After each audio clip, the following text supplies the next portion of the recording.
Coni Jefferson, co-founder of Nixi Body, and this month I'm on a mission to learn more about the menopause and get younger women involved in some really important conversation. And who better to teach me some fascinating stuff than Dr Shahzadi Harper, aka the Perimenopause Doctor on Instagram. Dr Harper, thank you so much for joining me. Hi Coni, lovely to join you. So I'm sure that many people watching this will be familiar with you. You know, you've got an amazing platform where you're sort of giving lots of advice and helping so many people. But for anyone that's maybe not familiar with your work, could you tell me a little bit about how you got here and why you decided to specialise in this area? So firstly, I'm a proper doctor. You know, I started life out as a GP and been doing that for, sort of over 20 years. But about sort of 7 or 8 years ago, I really wanted to, I wanted to find my niche and my passion. And having been a GP, seeing so many women coming into my room, over the age of 40 with one symptom, another symptom, and no one was really joining those dots.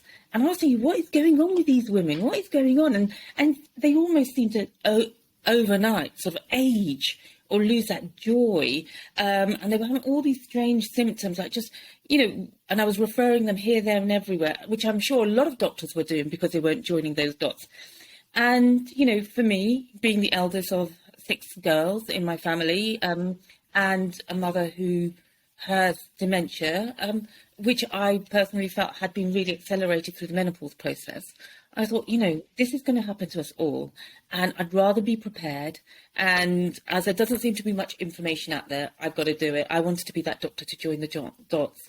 And for me, women's health, I'm very passionate about it, and for women to get, the care that they deserve. There's a lot stemming from sort of equality, and I feel there is that inequality in health when it comes to women's health.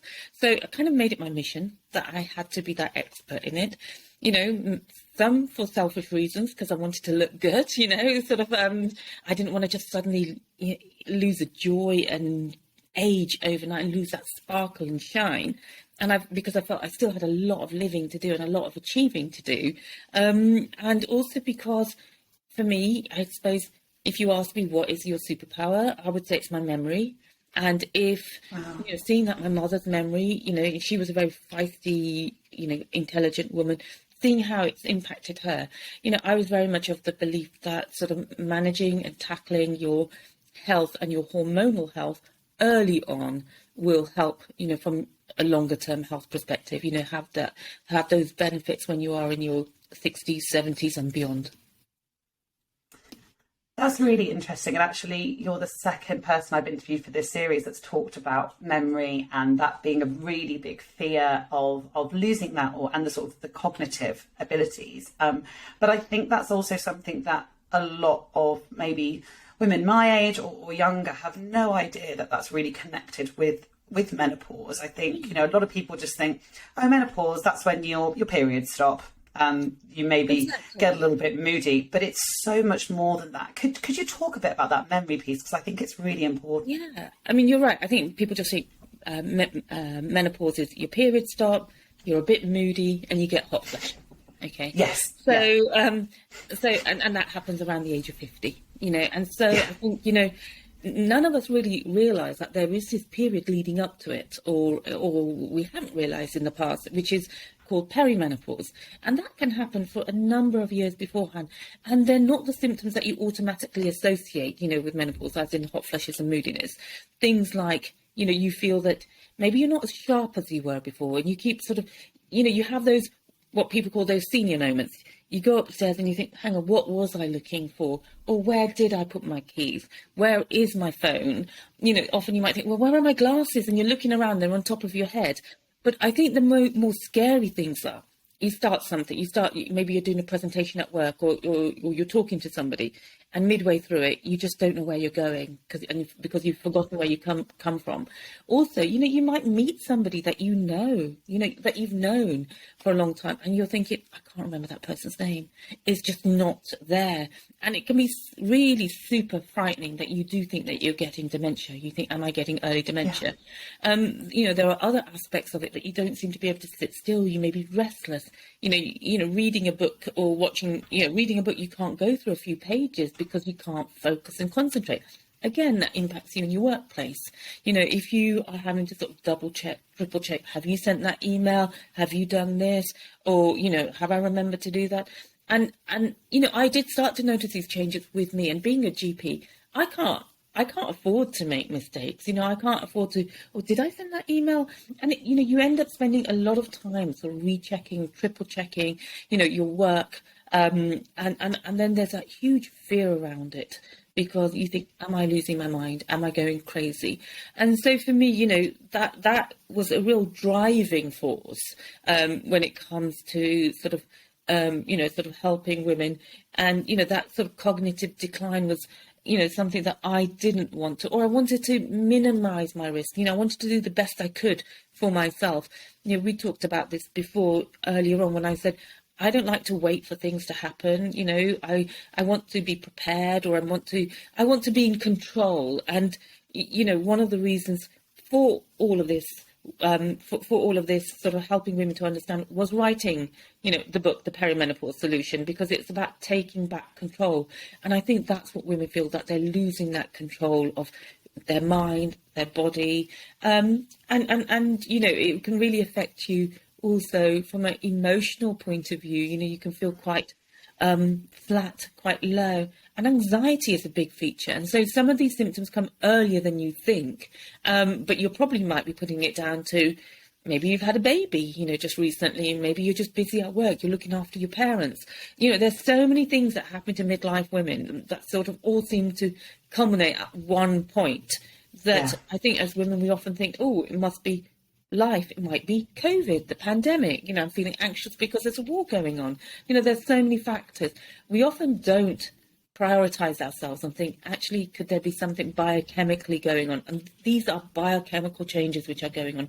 It's not just in our head. Our ovaries, which normally produce our hormones, are producing less of them. They're fluctuating. It's on a downward trend. And hormones are super important to everyone, and particularly for women. Yeah, definitely. And I think as you're talking, sort of, and I guess what I'm really interested to know is, like, everything you're saying, I'm like, well, on some days I even experience that, and again, I'm quite in tune with my menstrual cycle, and then I'll be able to go, okay, well, your premenstrual, so actually maybe this is why you're feeling less confident at work and stuff like that. But how do you think, or when do you think we should start thinking, okay, is it the stresses of life that are making me feel anxious and a bit stressed and a bit low?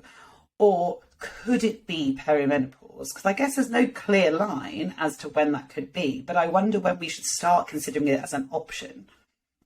I think, Connie, one of the things is, most women are in tune with their bodies to some extent. They understand. And like you said, there are some days when you do feel that way, and it's usually premenstrual. Okay, so you may have 3 days of that, maybe 4 days. Some of us, unfortunately, may have a whole week of it. So we kind of know the rhythm of our bodies. We know that, day one of our periods, we're going to feel a bit like this. And mid-cycle, most women feel great because of that surge of estrogen. Yeah.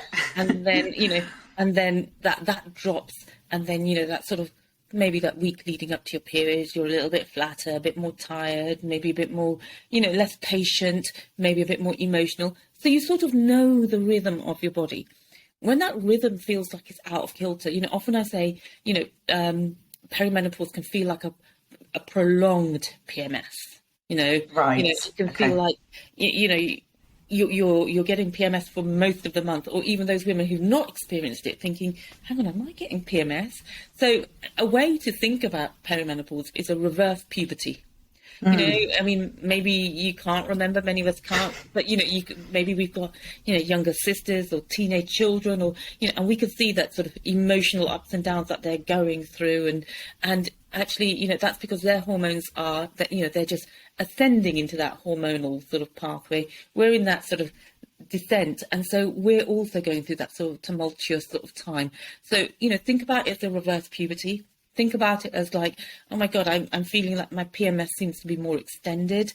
And I think there's no harm in, if you don't feel like yourself, going to seek some help and advice, because often many things can happen around this time. Women may have heavy periods, so they may have iron deficiency. Many of us are vitamin D deficient, and that causes aches and pains and flatness of mood. Many of us are sort of plant-based. So again, iron deficiency, vitamin B12 deficiency, thyroid issues can occur also more so around this age. So, it's a good time for a medical check-in. You don't have to wait until you're 50, 55, 60. Let's start early. Let's be prepared. Let's think about our health. And I think, in a way, I think younger generations, partly because of the pandemic, I think we are taking on a bit more sort of responsibility, thinking about our diet, our exercise, much more so than maybe we were before. And I think that's something I also say to patients, we need to have a shared responsibility. It's not the doctor with a magic wand, or the nurse with a magic wand. It really is that, we have to work together, and, preparation is key.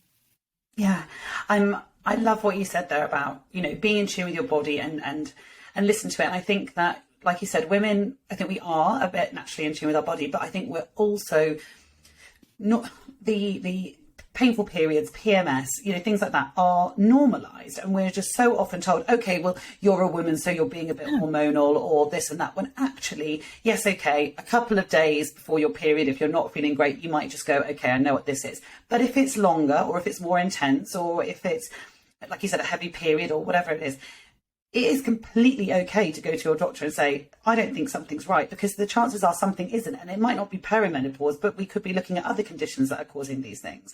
And I think we're often, I think sometimes women are afraid to do that because we're just sort of told, well, it's part of being a woman, so get on with it. And a lot of the time there is something underlying that's worth talking to a professional about.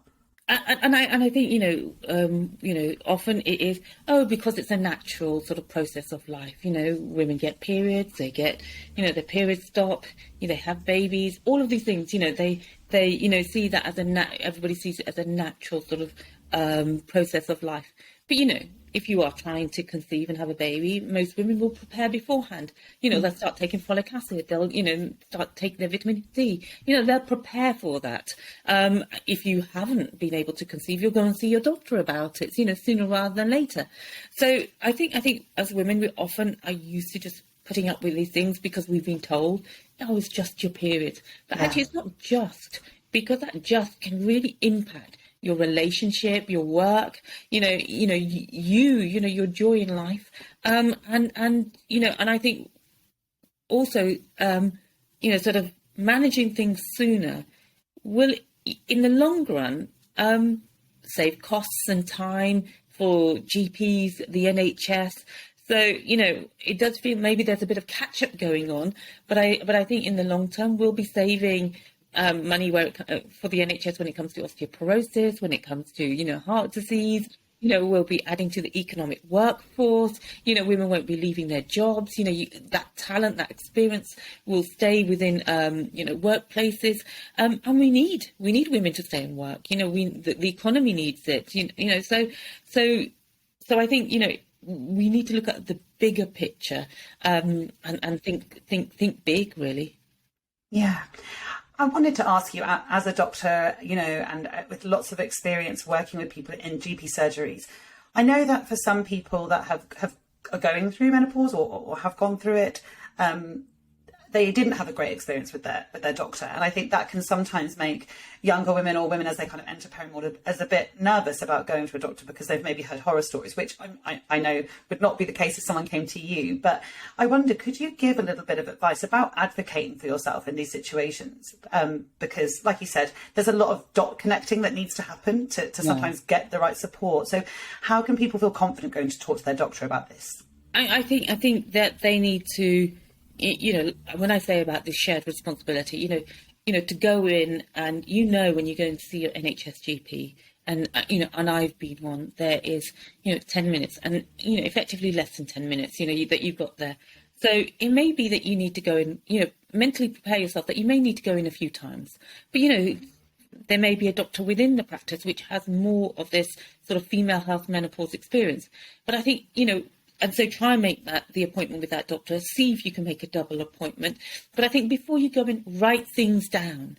You know, there are many symptom questionnaires that you can just sort of download. Okay, menopause, perimenopause questionnaires. You know, I've got it written in my book. You know, a whole one. But you can go on my website and have a look. You know, but you can download it from anywhere. And really, actually, one of the good things about these questionnaires is that some of the symptoms that you may not have even thought about could be part of it. For example, something like tinnitus, dry mouth, you know, dry eyes, itchy skin. You may not have associated those symptoms with perimenopause. And so let's piece as much of the jigsaw in some ways before you go, or put the pieces there so that then the doctor can have something to work around. And so, you know, that is a great way of advocating for yourself, being prepared. Again, I go back to the fact the doctor doesn't have a magic wand, so you've got to provide them with the information. And if one of the things I'm saying to you is memory is one of the issues, if you go in there and you spend your 10 minutes thinking, sort of racking your head, you're not going to get the most out of it. So prepare, write a list down. Ideally, you know, get a questionnaire, download one if you want to, but, you know, write it down, put the things that are concerning you. When women come into my clinic, even though they have more time, I still ask them, what are your top 3 concerns? You know, your top 3. And so, you know, put that down for yourself. Put down your top 3 so that you can say, look, this is what's worrying me. Am I going crazy? You know, voice those fears. My mother has dementia, and I think that might be happening to me. Even if you think it's the most ridiculous, you know, you're worried that, you know, they may think that you're going crazy, but just voice them. The thing to remember is when you go into see your GP, irrespective of what your thoughts are and what line of work that you do, when you're in that room, it's a safe space. You know, I see so many different high-powered women, but when they come into the room, they can let down their guard. You know, you can show that vulnerability. So you know, don't feel sort of embarrassed, I suppose, to express some of the things that you know that you're thinking. You know, even myself, I'm a doctor, but when I'm in that patient position, it can be really nerve-wracking. You feel very vulnerable.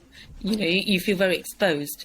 And your brain doesn't always work like it should do, even when it's in its sharpest mode. And you know, sometimes you think, oh, God, I should have known that as a doctor. But no, when you are in that mode as a patient, you are quite vulnerable. So, you know, allow yourself that and allow yourself, you know, to say something which you might think, is that a stupid question? Because there are no stupid questions. Yeah, I love that. That's really important. I think you said, like, lean into the vulnerability. And I think that's a lot of the part of why we need to end shame around menopause, and we need to kind of have these conversations, because shame can silence you a lot, and that can stop you getting the support that you need. And actually, there's nothing to be embarrassed about. It can be scary to be vulnerable, but ultimately this is happening to so many people and you're not alone, and nothing you say to a doctor is going to make them think anything of you other than, how can I help? So I think that's a really good piece of advice. And from a doctor's point of view, you know, a patient that comes in prepared, I love it. You know, if I'm thinking back to my NHS GP days, it's great when a patient comes in and sort of gives you a list, because, you know, actually you can make the most out of that appointment for them. You know, your doctor's not going to, most doctors aren't going to be angry if you come in prepared. Yeah, You're exactly. not undermining them. You're not undermining them. That's a great piece of advice. I know that our founder Kelly came to see you in your clinic, as you remember talking about that, and, you know, she had a fantastic experience, and, like, she's been going through this for years and years and years, and she was like, oh my gosh, we talked about completely different treatment options that she wasn't even aware of. And I wondered if we could talk a little bit about the treatment options for sort of perimenopause or menopause, because, again, I think sort of generally speaking, we just hear HRT and that's it, and we don't really know, I think, until we get there, exactly what that is or what that involves and the different options. But also, that isn't the only sort of, well, you know, thing that I guess I'm sure you talk to your patients about in your clinic. So yeah, could you tell me a little bit about, I guess, now what we're looking at in terms of treatment for this phase? I think is you know, I'm so glad that we're talking about HRT in some ways, because we're dispelling some of those myths. Totally. And allaying some of those fears.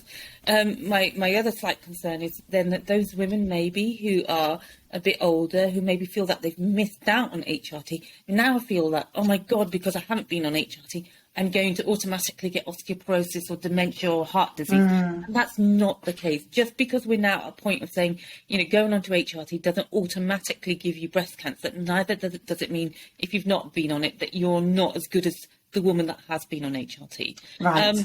Because lifestyle's really important. The things that you've heard your doctor say before, move more, eat less red meat, stop smoking, drink in moderation, less salt, keep your blood pressure low, manage your cholesterol. All of those things are super important, because even if you are on HRT, it's not going to stop any of those things happening if you don't take care of yourself as well. So the lifestyle is super important. And I think, look at the areas where you think, that you may need additional supplementation. I often say about women, many of us worry about our weight, and weight is one of the issues within that sort of perimenopause and menopause that many women come and see me about. So, gaining weight. So,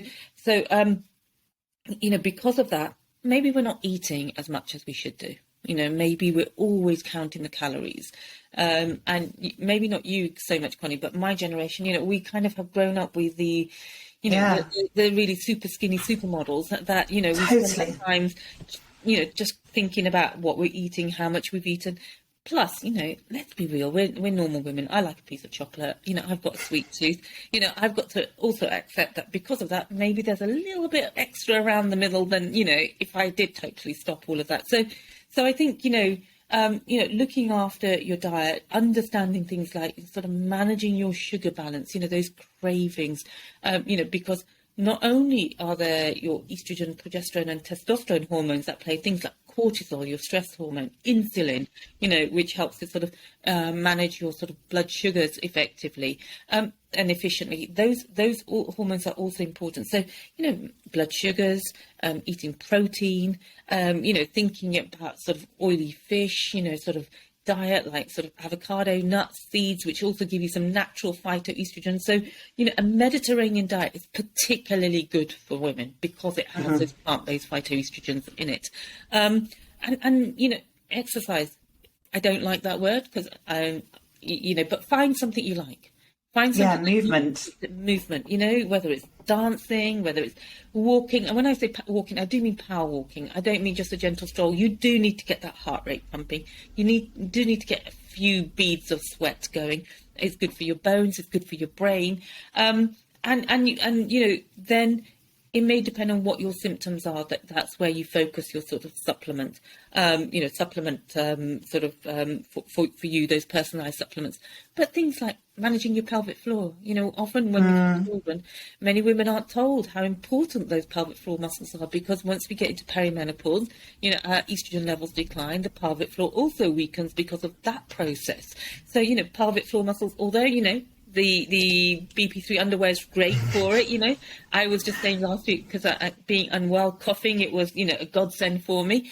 But, on the whole, we doing the, when we say movement, exercise, we also need to exercise those muscles as well. Totally. Changing things like maybe your skincare regime, looking at, what you apply to your hair. It's a whole new stage of life, or stages of life, and we need to evolve with it as well. And, maybe change the way we exercise, change the way we eat, change the way that, what we're applying to our bodies, and sort of focusing on there. But there is HRT, for those women who do find those symptoms incapacitating. HRT, which is hormone replacement therapy. You may have heard it as medical hormone treatment or hormone treatment. That is giving you a bit of add back hormone, those hormones that your ovaries aren't producing like they were. Estrogen, progesterone and testosterone is also, one of the hormones that we consider. That, adding back some hormone can be that sort of, I almost say sort of life-saving. Many women who want to do all of those positive things that we've talked about just don't have the energy, are totally fatigued, and so it can be that catalyst for change. The other area is vaginal estrogen. It is safe for almost every single woman, and so why are we putting up with vaginal itching, dryness, painful sex, bladder leaks, and when we can just strengthen that pelvic floor, improve the vaginal environment, but just adding in a little bit of estrogen, it's safe for women who've even had breast cancer treatment. And, that's how safe it is. So hormone replacement therapy can be something which, really helps women to live that life that they want to live. It can really help with those debilitating symptoms like hot flushes, night sweats, memory, insomnia, anxiety. So there are 30, 40 symptoms when it comes to menopause and perimenopause. So it can help with many of those symptoms. So, but the one thing is, is to go and weigh up the risks versus benefits for you. Each one of us is individual, each one of us is unique, and we all have, different bodies, the way we metabolize them, we have different family histories. So it's important to get it individualized for you, what's safe for you, what's not, understanding the risks for you, understanding the benefits for you. And also, hopefully, we can all make our own decision based on, that information being provided. So don't, I get very annoyed when people make decisions for women, because I think, give them the information, allow them to make the decision, guide them, but, allow them to make it. I'm not very much about this paternalistic society, about telling women what they should and shouldn't do. I love how you sort of talked about that in terms of HRT being able to, give you a real boost in those different areas, because I think that definitely something that I've heard Kelly talk about a lot is, when you're going through those symptoms, everything that you talked about, at Nixi Body, we're all about movement and being active and having a healthy lifestyle. But if you're dealing with incontinence and vaginal dryness and fatigue and stress, then it can feel like such a hard hill to climb to get back to being active or start being active if you haven't. And I think that sometimes, like, having HRT can get you back in a mode where you're like, okay, now I feel ready and able to get back to having an active, healthy lifestyle. And because, if your confidence is low, if your mood is low, it's really difficult. We know that exercise is great for our mental and physical health, but sometimes when you're feeling the way that I've seen, family members and friends feel when they go into perimenopause, you can see that the last thing they want to do is get up and go to a dance class, and they don't have the confidence to do that. It can be really intimidating. It can totally, be intimidating. Yeah. I mean, look, I remember going into, I had not, and also grief can happen around this time, so you think you lose a loved one. I mean, I lost my father and I was in this sort of grey zone, ate a lot of croissants, gained some weight, and then I thought, okay, let's get back to the gym. And, you go in there and everybody seems to be, looking super fit in their workout gear.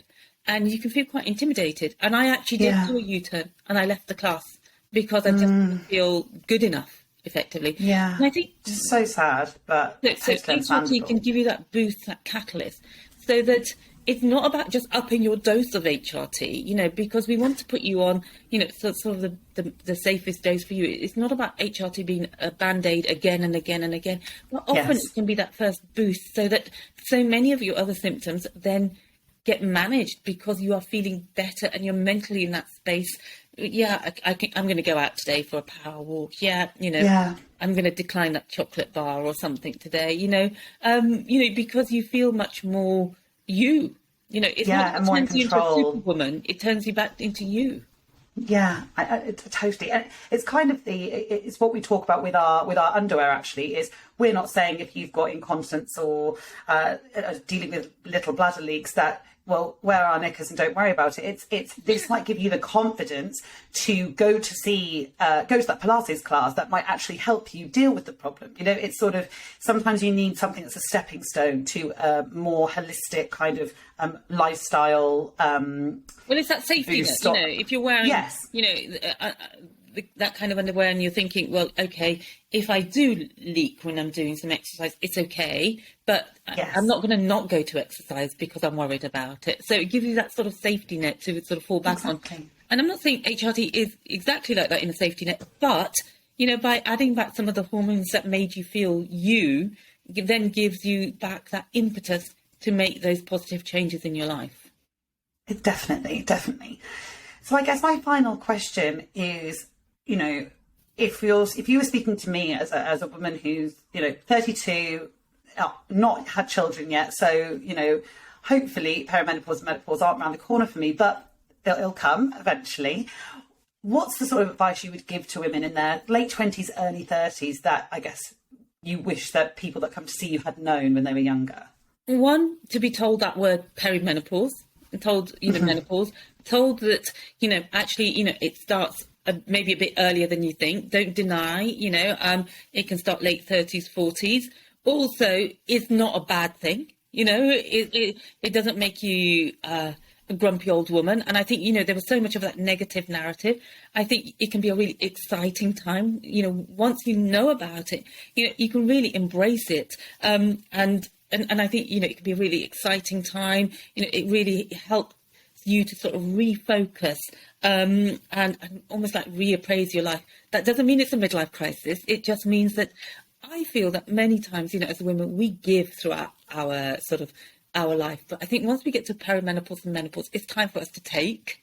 And I think we become the women that, maybe we've had in our heads, we speak up, we find our voice, we have acceptance of who we are. We've got that wealth of experience. We've got confidence. We can be the best being, we can be super sexy. We can, be top of our careers. I just think that I wish somebody had almost sold it to me in that positive way, rather than, I remember being in my 20s thinking, oh my God, that grumpy old woman in her 40s and 50s. And at that point, you never think you're going to be 40 and 50, but we're all going to get there. And I think, if somebody had told me that and also said to me, look, these are sort of simple steps you need to put into patterns of, sort of behavior now, which will then help you when you get there, get to that point. It won't seem such an uphill climb for you. Then I think that I wouldn't be worried. One of the things I would say is, I would give you my book, as a handbook in your bounty pack that many women get, even when they, when they have their children. But I think knowing that word perimenopause, that stage before, understanding is not the most frightening time of your life, and you can thrive during it. It's not the end of life. And I think often, that's how it's been perceived. It's that end of life. We lose our sparkle. We lose ourselves, and there's no need to do that. It can be a very positive, empowering time of life, and that's how I see it. And I'm super excited. In some ways, I wish I had this confidence 20 years ago, but I've got it now, and let's make the most of it. Oh, that is such a wonderful note to end on, because when I asked my community, what are the things you want to know about menopause, and I'm chatting to these experts, many people said, is there anything good about it? That was something that was coming from women my age. So that is the perfect positive note to end on, because like you said, and everyone I speak to says the same thing, that of course there are hard times, there are symptoms that aren't great, but once you can manage it, this can actually be a wonderful, wonderful time of life that you can not just survive, but really, really thrive in. So taking that fear away, taking that fear away. When you asked me that question, what do you wish somebody had told you when you were in your 20s? I think to take that fear away, because it really is, a time for women to thrive. Exactly. Dr. Harper, thank you so much for sharing some of your morning with me, and for all that advice, and for all your support, and for loving our knickers. We're so happy to have you as a fan. And I know that Kelly has worked with you and found so much support from you. So if anyone is at that, perimenopause and kind of entering that phase, definitely look at what you're doing, because I know that you've helped so many people. Thank you so much, Dr. Harper. Thank you, Coni.